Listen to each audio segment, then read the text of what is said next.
E aí, pessoal, tudo certo? Eu sou Tom César e trago para vocês mais uma edição do Box Nerd.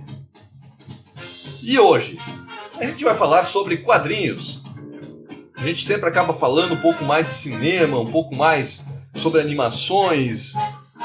E muitas vezes o pessoal aí me chama no privado aí, quem tem meu WhatsApp, me chama lá no grupo do Box Nerd e questiona, fala mais sobre quadrinhos. Bom, e a gente hoje vai falar um pouquinho sobre quadrinhos, tá? E quando eu digo falar sobre quadrinhos, nem sempre é sobre uma resenha de um livro, de uma revista. Eu poderia hoje começar a falar sobre o Surfista Prateado. Eu poderia falar hoje sobre concreto, obras que eu li, que eu gosto, que eu admiro demais quem trabalha nelas. Mas não. A gente vai falar hoje sobre algo que às vezes a gente acaba não percebendo, mas que nos chama demais atenção e que nos faz sim comprar uma revista, comprar uma edição ou não. E não menosprezando, é lógico, o trabalho do escritor de maneira alguma, e aqueles que escrevem, que me desculpem se sentirem ofendidos de alguma maneira, mas não é essa a intenção, com certeza não é. Mas sim que, logicamente, quando o desenho, quando a arte é boa, ela tem sim uma força muito grande de captar o leitor, de trazer ele para dentro da história. Esta talvez seja a maior função do artista, do desenhista. É conseguir passar para quem está lendo aquilo que o escritor passou para ele, a história passa para o desenhista e ele tem a missão de levar, de traduzir isso em desenhos, na arte, seja ela simples ou não, tá? Mas ele tem que passar para o leitor aquilo que o escritor está tentando transmitir. Nem sempre, é lógico, vai ser bem sucedido, né? E hoje a gente vai falar exatamente sobre isso, vai conversar um pouquinho sobre esses grandes artistas e algumas surpresas que eu tive durante todos esses anos colecionando, lendo, também desenhando, logicamente. Tá bom? Então, pessoal, antes de mais nada, peço a colaboração de você que está assistindo, você que está aí com a gente, já acompanha o canal, você que conhece o canal, indique para os amigos. Logicamente, se você não gostou do canal, o que você faz aqui então? Tá? Mas falando sério, se você gostou do canal, gosta do conteúdo, indique para os amigos, indique nos seus grupos de WhatsApp, divulguem o nosso vídeo, tá? Vai estar ajudando bastante a gente para que o YouTube reconheça que este é um canal interessante e distribua também a nossa mídia, tá bom? Então, antes de mais nada, vai aí embaixo, ativa o sininho, também, é claro, deixa seu like, comenta. É muito importante o seu comentário. Eu quero ver o bate-papo de vocês. Eu quero ver a interação aí nos comentários. Quero ver o pessoal comentando, tá? E, claro, também, sem fazer cerimônia, se inscreva no canal. É muito importante que a gente chegue logo aí, ultrapasse a barreira dos 500 e vamos rumo, então, aos 1000 inscritos. É difícil, é uma tarefa dificílima, mas eu conto com vocês. Tá bom? Chega de enrolação. E vamos lá, né, Snoopy? Solta a vinheta.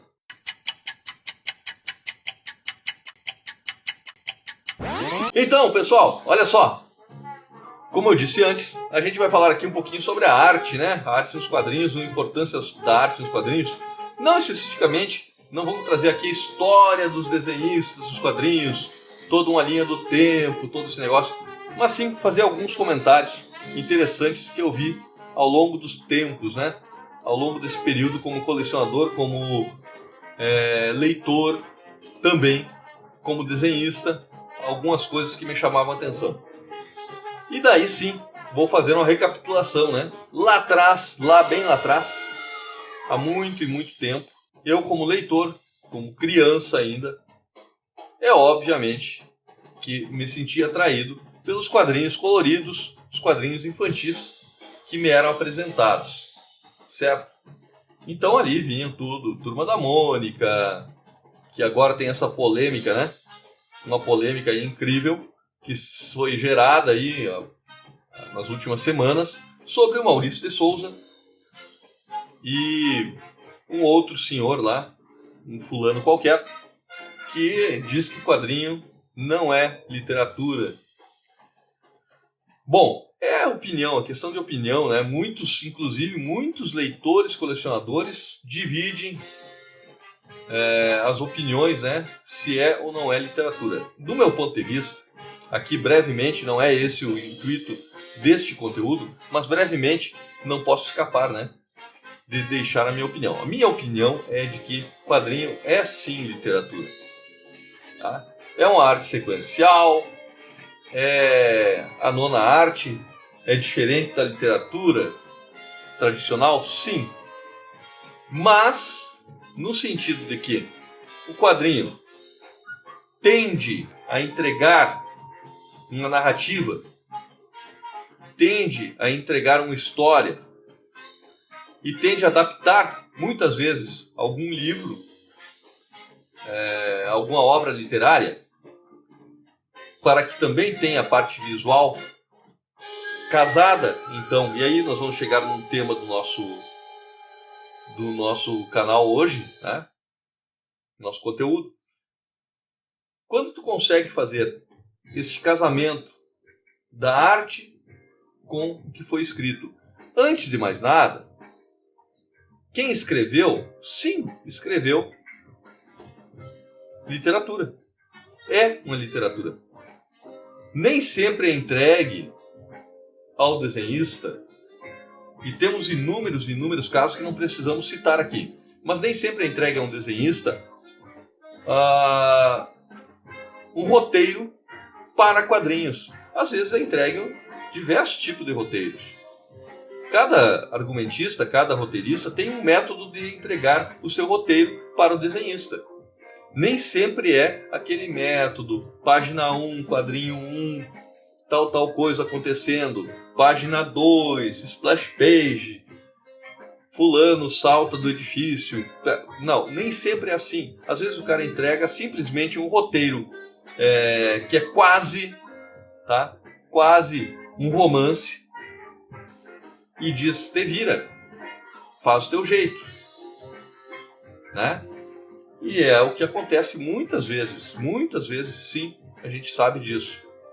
Outros roteiristas têm aquele método Marvel, como é conhecido, que o cara simplesmente narra ali uma história com poucas palavras, poucas páginas no caso, e entrega, e cabe ao desenhista entregar aquilo que lhe foi entregue e passar para o leitor, do ponto de vista dele. Se esse mesmo roteiro, tá? Eu entrego um roteiro, casualmente estou aqui novamente com narrativas gráficas, é um livro que não me sai da mão. Entrego um roteiro para você que está aí, que é desenhista. Eu entrego este roteiro aqui, 28 páginas. Desenha para mim. É simplesmente escrito e ponto final. Não tem essa divisão quadrinho 1, quadrinho 2, posição tal. O cara está olhando de lado, ele está vendo de cima. Não tem todos esses detalhes. É simplesmente uma história. Fulano de tal caminha na rua, encontra fulana, que é Beltrano, que tem barba, não tem barba. Às vezes nem isso é colocado, nem os detalhes do personagem são tratados. Talvez os personagens principais, mas os personagens no geral não são. Tu inclui quem tu quiser. E aí muitas vezes a gente vê nas histórias o cara que incluiu o Jô Soares numa história, outro que incluiu fulano como referência, um presidente e tudo mais. Então, cabe ao desenhista sempre entregar o argumento que lhe foi entregue, o roteiro que lhe foi entregue. Seja esse roteiro detalhado, enumerando páginas e quadrinhos, seja esse roteiro simplesmente uma forma de romance. Quando é entregue para o desenhista A, o desenhista B, o desenhista C, o mesmo roteiro, vai sair, com certeza, irão surgir obras diferentes. Do ponto de vista do desenhista que ele vai entregar para a pessoa que está do outro lado, ou seja, o leitor. Sendo assim, ela nasce como literatura. O quadrinho nasce sim como literatura. E, a partir daí, temos vários e vários tipos de quadrinhos. Tá? Temos um simples folhetim que serve de informativo para uma secretaria qualquer da saúde de qualquer município, até um roteiro ultra elaborado, como The Watchmen, de super-heróis, HQs independentes e tudo mais. Então, gente, só para encerrar essa parte da polêmica, para mim, é sim literatura. Quadrinho é literatura e ponto final. Tá? Seja no nascimento dele, seja na entrega final, ele é assim. E claro, obviamente que vão haver alguns quadrinhos que são levados mais a sério, porque o tema, né, é mais minucioso, é um tema mais pesado, é um tema mais leve, é humor e tudo mais. Então sempre a gente tem que tentar ver o quadrinho não só como aquele gibi, aquele gibizinho formatinho que houve há muitos e muitos anos, ou aquelas histórias de terror de 4 páginas que tinham por primeiro objetivo entreter. Né? Então a gente tem que sempre analisar as coisas como um todo. Tem quadrinhos que são sim, podem ser sim considerados obras literárias, e tem quadrinhos que, de certa maneira, são somente entretenimento e nada mais que isso. De qualquer maneira, como eu disse, eles nascem como literatura. Seja para o desenhista, que vai transformá-la em quadrinho, né? Seja para o roteirista, que está ali horas e horas debruçados, lá atrás, em cima de uma máquina de escrever, hoje em dia, em cima do seu notebook. Tá, gente? Então, só para encerrar, essa é a minha opinião. Tá? Cada caso é um caso, isso aí a gente já conhece essa frase, né? Cada caso é um caso, tem que analisar separadamente. Mas, na verdade, não. Tu tem que analisar como um todo. E como um todo, o quadrinho é, sim, uma obra literária. Ele serve também, além disso tudo, o mais certo que eu vejo, quando vejo argumentos a favor do Maurício de Souza, na Academia Brasileira de Letras, o mais certo que eu vejo disso tudo, tá, é a questão de que o Maurício, diretamente ou indiretamente, como queiram, isso depende também, isso sim depende do ponto de vista de cada um, direto ou indiretamente ele influenciou muitas crianças, muitos jovens à leitura. Isso é algo importante. Se não uma vaga, uma cadeira na Academia Brasileira de Letras, no mínimo, Maurício de Souza já tem o reconhecimento do público. E talvez falte um reconhecimento maior por parte daqueles que cuidam dessa área, dos acadêmicos da Academia Brasileira de Letras. Talvez uma homenagem seria o mais justo, já que uma cadeira cria tanta polêmica. Tá certo? Então, vamos nessa, seguindo adiante e falando, é claro, de quadrinhos, gente. Bom, quadrinhos é o seguinte, cara. Vamos lá. Desenhistas são mais importantes do que o escritor. Há muito tempo essa polêmica também já ronda aqui no Brasil. Há muito tempo mesmo. Fora daqui não deve ter sido diferente. E eu acho que é justo a gente dizer o que de um tempo para cá parece que perdeu o sentido. Perdeu o sentido. E eu explico. O desenhista é tão importante quanto o roteirista. O roteirista cria toda a história, cria todo o roteiro, mas quem entrega as imagens, quem entrega o produto final é o desenhista. Nem sempre o roteirista é tão detalhista a ponto de querer que o quadrinho saia igual ao que ele pensou. Nem todos são o Alan Moore, que é um chato de galocha do meu ponto de vista, tá? Mais uma vez, eu me coloco aqui à total disposição de vocês para criticarem aí embaixo. Então vai no comentário e critica, discorda, tá? Se achar que deve discordar. Mas eu acho o Alan Moore um chato de galocha quanto à questão do roteiro dele ser entregue para os desenhistas e ele fazer uma cobrança de que cada quadrinho tem que ser igual ao que ele idealizou. Mas é um direito dele, claro, logicamente. Então, assim como é um direito também do desenhista não aceitar o trabalho, tudo bem, também.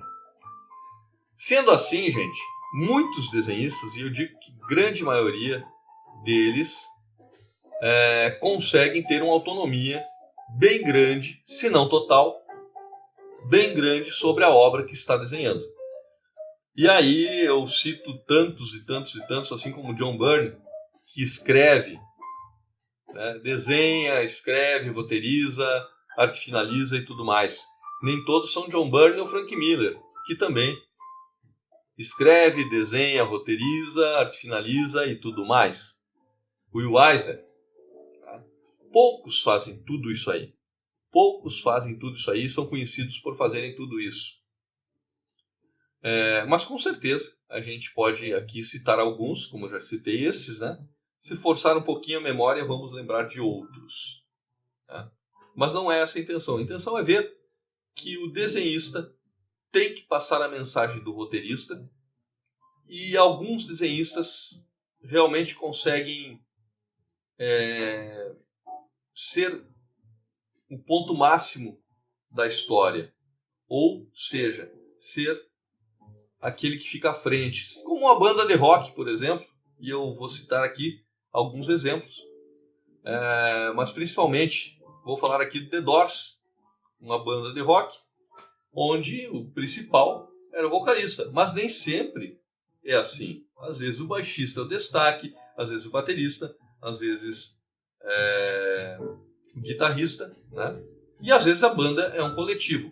O certo sempre, em qualquer lugar, é que a obra seja tão boa com roteiro quanto com desenhos. E que casem as coisas. E que haja esse casamento feliz. A arte final é boa. Muitas vezes a gente vê que a arte final não acompanha o desenhista. Quantas vezes vimos com John Byrne, né? Com arte final terrível e que não fica bem. E eu sei que muita gente é saudosista e curte ali alguns artistas que fizeram a obra do Byrne, fizeram a arte final, mas realmente tem muita queda. Então aqui eu só trouxe um exemplo aqui muito importante, que é o Timothy Truman com O Mundo Gavião, que é espetacular e que faz uma obra fenomenal. E se não é a arte final do Alcatena, casando com aquilo ali, Truman roteiriza e também desenha. Então para ele é muito simples, ele está imaginando e já está fazendo. Mas para um outro, tá? Aqui o Paul Chadwick, que eu falei do concreto também, ele roteiriza e desenha, fica muito fácil. Mas, por exemplo, aqui, John Buscema, que eu acho espetacular, desenhando o que o Stan Lee criou, é diferente. Tá, pessoal? Então, isso só para a gente iniciar hoje falando desse tema. A gente perdeu bastante tempo aí, ou ganhamos algum tempo, falando dessa questão, dessa polêmica do Maurício de Souza, do quadrinho ser ou não literatura. E a gente vai encerrando hoje esse conteúdo, mas prometendo abordar novamente esse tema. Tá? O próximo conteúdo vai ser a continuação desse aqui, falando sobre os desenhistas e alguns desenhistas que marcaram muito a minha leitura e todo o tempo de colecionador. Tá bom? Então, se vocês gostaram, estão curiosos, vão lá embaixo, comenta deixe sua opinião e eu quero saber o que você pensa também dessa polêmica toda do Maurício de Souza e também dos desenhistas que muitas vezes sobressaem ao roteiro. Tá bom? Então, conto com vocês aí embaixo. Vai lá e comenta. Certo, pessoal? Valeu! Forte abraço! Fui!